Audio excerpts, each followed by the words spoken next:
అందరికీ నమస్కారం అండి. ఈరోజు మనము మేషరాశి వారి యొక్క జాతక ఫలితాలు కూడా తెలుసుకోబోతున్నాము. మేషరాశి వారికి నవంబర్ 11 అనగా మంగళవారం నాడు వీరి యొక్క జాతక ఫలితాలు కూడా తెలుసుకోబోతున్నాం. అయితే మేషరాశి ఎవరైతే ఇప్పుడే కొత్తగా మన ఛానల్ చూస్తున్నారో దయచేసి ఛానల్ సబ్స్క్రైబ్ చేసుకొని వీడియోకి లైక్ చేసి సపోర్ట్ చేయడం మాత్రం మర్చిపోకండి. మరి వీడియోని ఎక్కడ కూడా స్క్రిప్ట్ చేయకుండా చివరి వరకు చూసినట్లయితేనే మీకైతే పూర్తిగా అర్థమవుతుంది. రేపటి రోజున మీ యొక్క రాశి ఫలితం ప్రకారం మీకు ఏ విధంగా ఉండబోతుందో తప్పకుండా తెలుసుకుందాము. మరి అంతకన్నా ముందుగా ప్రతి ఒక్కరికి కూడా ఏదో సమస్య ఉంటుందండి. సమస్యలు ఎవరంటే ఉండరు కదా. అంటే ప్రేమ, పెళ్లి, ఉద్యోగం, వ్యాపారము, ప్రేమించి మోసపోవటము, నాగదోషము, సంతానం లేకపోవటము, భార్యాభర్తల మధ్య గొడవలు, ధనం లేకపోవటము, రాజకీయము, కోర్టు సమస్యలు, మీ మీద చెడు ప్రయోగాలు చేయటము, ఇలా ప్రతి ఒక్కరికి కూడా ఏదో సమస్య ఉంటూనే ఉంటుందండి. అయితే ఎక్కడెక్కడికో వెళ్ళి జ్యోతిష్యం చెప్పించుకొని నిరాశ చెంది ఉంటే ఒక్కసారి మన గురువుగారిని కాంటాక్ట్ అవ్వండి. సకల సమస్యల పరిష్కారం శ్రీ దుముఖ దుర్గాదేవి ఆశీస్సులతో జ్యోతిష్యం చెప్పాను. మన గురుగారు వచ్చి కుమార్ సంగారండి. మీరు సంప్రదించిన ఫోన్ నెంబర్ 9381918252. చాలా నమ్మకమైన గురుగారండి. మన గురువుగారు ఎటువంటి సమస్యకు కూడా గంటలో పరిష్కారం చూపిస్తారు. ఒక్కసారి నమ్మకంతో ప్రయత్నించండి. మన గురువుగారు ద్వారా చాలా మంది లబ్ధి పొందుంటారు. వాళ్ళల్లో మేము కూడా ఒకలమండి. మాకున్న సమస్యను ఈ గురువుగారు పరిష్కరించుకొని మా సమస్యలను కూడా పరిష్కరించుకున్నాము. మీరు కూడా నమ్మకంతో ఒకసారి ప్రయత్నించండి. 100% గంటలో పరిష్కారం చూపిస్తారు. ఒక్కసారి ప్రయత్నించండి. ఇక వివరాలకు వస్తే కనుక అండి, ఈ రాశి వారు రేపటి రోజున ఏ పని చేసినా జాగ్రత్తగా ఆలోచించి అడుగులు వేయటం అయితే చెప్పదగిన సూచన అండి. రేపటి రోజు చెప్పాలంటే కొన్ని గ్రహాల ప్రభావం అనేది బలంగా ఉండబోతుంది. అందులో మొదటిది గురువు అంటే బృహస్పతి. ఈ రాశికి ఏంటంటే రేపటి రోజున చాలా అద్భుతమైనటువంటి మంచి శుభవార్తలు గడించే విధంగా గురువు మీకు బాగా ఉపయోగపడతాడు. అయితే కొన్ని సంచలనమైన శుభవార్తలు రేపటి రోజు సాయంత్రం ఉండబోతున్నాయి. అయితే కొంత మీకు తెలియకుండా కోపం, ఆవేశం పెరుగుతాయి. మీరు సాధారణంగా చాలా ప్రశాంతంగా ఉన్నటువంటి వ్యక్తులే అయినప్పటికీ ఏంటంటే చిన్న చిన్న విషయానికి మీకు విపరీతమైన కోపం అనేది రేపటి రోజు రావచ్చు. అలాగే ఆఫీస్లో మీ కింద పనిచేసే వాళ్ళు చిన్న తప్పు చేసినా, లేదంటే ఇంట్లో పిల్లలు అలర్ట్ చేసినా, లేదంటే ట్రాఫిక్లో ఎవరైనా కానీ అడ్డం వచ్చినా మీరు వెంటనే ఏంటంటే రియాక్ట్ అయిపోయేటువంటి అవకాశాలు ఎక్కువగా ఉన్నాయి. అయితే మీ సహనాన్ని కోల్పోవడం అనేది చాలా సులభం అండి. ఈ కోపం వలన 2 రకాల నష్టాలు జరుగుతున్నాయి, గుర్తుపెట్టుకోండి. ఒకటి, మీ ఆరోగ్యం దెబ్బతింటుంది. అలాగే అనవసరమైనటువంటి కోపం పొద్దున వలన రక్తపోటు అనేది, బీపీ పెరగడము, నిద్ర సరిగా పట్టకపోవడం లాంటి సమస్యలు అనేవి మిమ్మల్ని బాధ పెడతాయి. అలాగే మీ యొక్క సంబంధాలు దెబ్బతింటాయి. అలాగే మీరు కోపంలో ఉన్నటువంటి మాటల వల్ల మీ ఆత్మీయులు, స్నేహితులు, కుటుంబ సభ్యులు చాలా బాధపడవచ్చు. ఆ తర్వాత మీరు అయ్యో వారిని ఇలా అనవసరంగా అన్నానే అని చెప్పి బాధపడినా కానీ ఆ మాట తిరిగి వెనక్కి తీసుకోలేరు. కాబట్టి మీరు చేసినటువంటి మొదటి పని రేపటి రోజున మీ కోపాన్ని అదుపులో పెట్టుకోవడం. ఎవరైనా మిమ్మల్ని రెచ్చగొట్టినా కానీ మీరు మాత్రం ప్రశాంతంగా ఉండటానికి ప్రయత్నించండి. ఏదైనా విషయంలో కోపం వస్తుంటే మాత్రం వెంటనే అక్కడి నుండి 2 నిమిషాలు పక్కకు వెళ్ళి ప్రశాంతంగా గాలి పీల్చుకొని ఆ తర్వాతే మాట్లాడండి. కూల్గా ఉండడం అనేది రేపటి రోజున మీ విజయానికి మోటివేట్ అనమాట. రేపటి రోజున మీరు ఏదైనా సరే 1-2 సార్లు ఆలోచించుకొని జాగ్రత్తగా వ్యవహరించడం అయితే చెప్పదగిన సూచన చెప్పచ్చండి. ఇక అలాగే మీకు ఇంకొచ్చరికి రేపటి రోజున కూల్గా ఉండటం అనేది చెప్పదగిన సూచన. ఇక రేపటి రోజు మీ విజయానికి మోటివేట్ అండి. ఇక రెండవ ముఖ్యమైనటువంటి విషయం ఏంటంటే కనుక రేపటి రోజు శని భగవానుడు మీ రాశి వారికి చాలా మేలు చేయబోతున్నాడు. అంటే కుటుంబ పరంగా, అలాగే ఇల్లు, అలాగే సుఖం, అలాగే కలిగినటువంటి వాహనాలకు సంబంధించినటువంటి విషయంలో శని భగవానుడు మీకు మంచి నిర్ణయాలు తీసుకునే విధంగా దారి చూపించబోతున్నాడు. చాలా లోతుగా రేపటి రోజున ఆలోచించి మరి నిర్ణయాలు తీసుకుంటే విజయం సాధిస్తారు. అలాగే తొందరపడి ఏ నిర్ణయాలు తీసుకోకూడదని రేపటి రోజున శని భగవానుడు మిమ్మల్ని హెచ్చరిస్తాడు.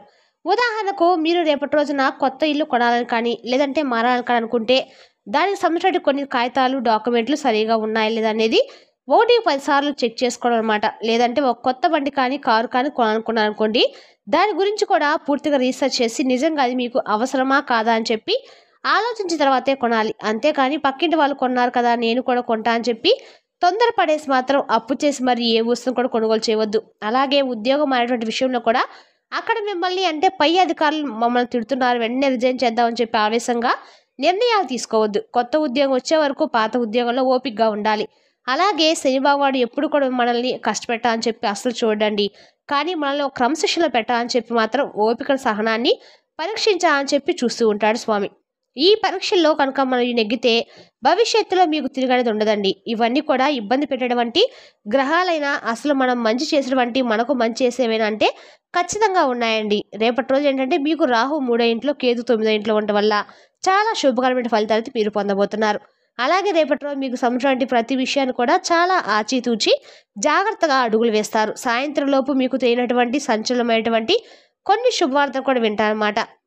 మీకున్నటువంటి బద్ధకాన్ని పోగొట్టుకొని రేపటి రోజు చేసినటువంటి పట్టుదలతో చేసినటువంటి పని మీకు విజయకేతను ఎగరవేయడానికి మీకు బాగా ఉపయోగపడుతుందండి. అలాగే మాట్లాడేటువంటి పనులు అంటే మార్కెటింగ్ లాంటి రంగాల్లో ఉన్న వారికి రేపటి రోజున చాలా సహాయం అనేది అందబోతుంది. మీరు నలుగురిలో ధైర్యంగా మాట్లాడగలుగుతారు. అంతేకాకుండా దైవబలం అనేది రేపటి రోజు మిమ్మల్ని వెన్నట్టే ఉండి రక్షిస్తుంది.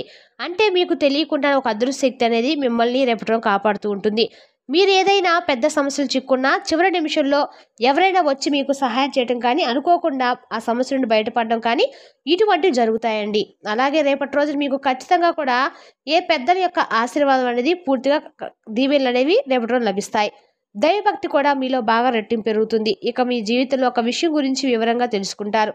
అలాగే ముందుగా డబ్బు ఆర్థిక పరిస్థితి రేపటి రోజున పర్వాలేదు అన్నట్లుగానే ఉంటుంది. అంటే విపరీతంగా డబ్బు వచ్చి పడిపోదు కానీ డబ్బుకు విపరీతమైనటువంటి లోటు అనేది లేకుండా ఉండదు. అలాగే మీ అవసరాలకు తగిన విధంగా డబ్బు అనేది రేపటి రోజు చేతికి అందుతుంది. ఖర్చులు కూడా బాగానే ఉంటాయి. ముఖ్యంగా ఇంటి కోసం అలాగే వాహనాల రిపేర్ల కోసం ఖర్చులు పెట్టవలసిన అవసరాలు కావచ్చు. అయితే శుభవార్తలు ఏంటంటే అప్పుల బాధతో చాలా కాలంగా ఇబ్బంది పడుతున్నటువంటి కొంతమంది వ్యక్తులకి రేపటి రోజున కొంత విముక్తి అయితే లభించబోతుంది. పాత అప్పులు తీర్చడానికి ఏదైనా కొత్త మార్గాలు అనేవి దొరకడం కానీ మీరు ఎవరికైనా కానీ ఇచ్చిన డబ్బు తిరిగి మరలా రావటం లాంటివి రేపటి రోజు జరగవచ్చు. దీనివల్ల ఏంటంటే మీరు మానసికంగా చాలా ప్రశాంతంగా ఫీల్ అవుతారు. ఇక కెరీర్ అంటే ఉద్యోగం వ్యాపారం విషయానికి వస్తే రేపటి రోజు విద్యార్థులకు అలాగే నిరుద్యోగులకు చాలా ముఖ్యమైనటువంటి సమయం అండి. మీరెంత కష్టపడితే అంత మంచి ఫలితం అనేది రేపటి రోజు మీకు వస్తుంది. కాబట్టి బద్ధకాన్ని పూర్తిగా విడిచిపెట్టి రేపటి రోజు చదివింది రేపటి రోజుకు వాయిదా పోయకుండా అని చెప్పి నిర్ణయించుకోండి. మీరు కష్టపడితేనే మీరు అనుకున్నటువంటి దానికంటే కూడా మంచి పొజిషన్ అలాగే మంచి ఉద్యోగాలు మీకు వస్తాయి. ఇక ఉద్యోగం కోసం ప్రయత్నం చేసేవారు ముఖ్యమైనటువంటి విషయాల్లో నిర్లక్ష్యంగా ఉండకండి. ఇంటర్వ్యూకి వెళ్ళేటప్పుడు అలాగే ఆ కంపెనీ గురించి పూర్తిగా మీరు తెలుసుకొని ఆ తర్వాత మీరు వెళ్ళండి. బద్ధకంగా సమాధానాలు చెప్తే వచ్చినటువంటి మంచి అవకాశాలు కూడా చేజారిపోవచ్చు. కాబట్టి ఇప్పటికే ఉద్యోగం ఉన్న వారికి రేపటి రోజు కొంచెం ఒత్తిడి ఉన్నా కానీ మంచి ఫలితాలే ఉంటాయండి. అలాగే మీపై అధికారులు మీ పనిని గుర్తిస్తారు. అలాగే మీకు ప్రమోషన్లు కానీ లేదంటే జీతం పెంపు లాంటి యొక్క శుభవార్తలు కూడా మీకు అధికంగా కనిపిస్తున్నాయి. అలాగే ఇది అంత సులభంగా ఏది కూడా మీరు దొరకనటువంటి కొన్ని సూచనలు అండి రేపటి రోజు తెలుసుకోబోతున్నారు. అంతేకాకుండా రేపటి రోజు మీరు తెలుసుకోవాల్సినటువంటి కొన్ని విషయాలు ఏంటంటే అనవసరమైన గొడవల జోలికి వెళ్ళకండి. కోపాన్ని ఎక్కువగా పెంచుకోకండి. మీరు ఎంత ప్రశాంతంగా ఓపికగా మీ పని మీరు చేసుకుపోతే మీకు అంత మంచిదండి. ఇక రాజకీయ రంగంలో ఉన్న వారికి కూడా రేపటి రోజున చాలా ప్రోత్సాహకరంగా ఉంటుంది. కొత్త పదవులు కొత్త బాధ్యతలు వచ్చినటువంటి అవకాశాలు చాలా బలంగా ఉన్నాయి. వ్యాపారం చేసేవారికి నెమ్మదిగా వ్యాపారం పుంజుకుంటుంది. అలాగే గత కొన్ని నెలలుగా డల్గా ఉన్నటువంటి బిజినెస్ కూడా రేపటి రోజున కొంచెం మెరుగ్గా రావటము మీకు కనిపిస్తుంది. అంటే కొత్త కస్టమర్లు వస్తారు. వ్యాపారంలో మీకు భాగస్వాములు అంటే పార్ట్నర్స్ ఉంటారు కదా, వారితో చాలా జాగ్రత్తగా రేపటి ఉండాలి. ముఖ్యంగా డబ్బు విషయంలో లెక్కల విషయంలో చాలా పారదర్శకంగా క్లియర్గా అన్ని విషయాలు తెలుసుకునేలా ఉండాలండి. లేదంటే గతంలో జరిగినటువంటి చిన్న చిన్న పొరపాట్లు కూడా దృష్టిలో పెట్టుకొని వారితో కొంచెం నిదానంగా వ్యవహరించడం అనేది ఉండదన్నమాట.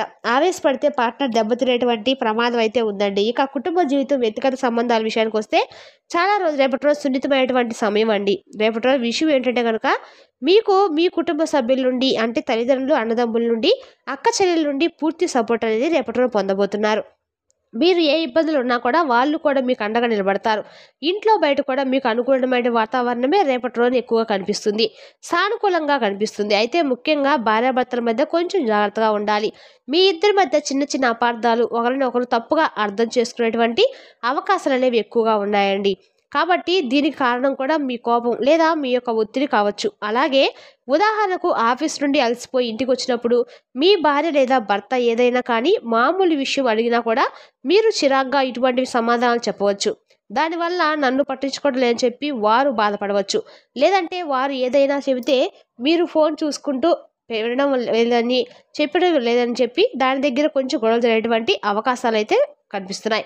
కాబట్టి రేపటి రోజున భార్యాభర్తలు ఒకరినొకరు అర్థం చేసినటువంటి సమయం ఇచ్చుకోవాలి. ప్రశాంతంగా కూర్చొని మాట్లాడుకోవాలి. ఇక ప్రేమికుల పరంగా కూడా రేపటి రోజు చాలా అనుకూలమైన రోజుగా చెప్పుకోవాలండి. సహనము, ఓపిక రేపటి రోజు మీ బంధాన్ని కాపాడేటువంటి 2 ముఖ్యమైన ఆయుధాలు. ఆరోగ్యపరంగా కూడా మీ ఆరోగ్యం పర్వాలేదన్నట్లుగానే ఉంటుంది. పెద్దగా అనారోగ్య సమస్యలేవి కూడా మిమ్మల్ని ఇబ్బంది పెట్టవండి. కానీ ఇందాక మనం చెప్పినట్లు కోపం, ఒత్తిడి వలన బీపీ, తలనొప్పి, అలాగే నిద్రలేమి సమస్యలనేవి రేపటి రోజు మిమ్మల్ని వెంటాడబోతున్నాయి.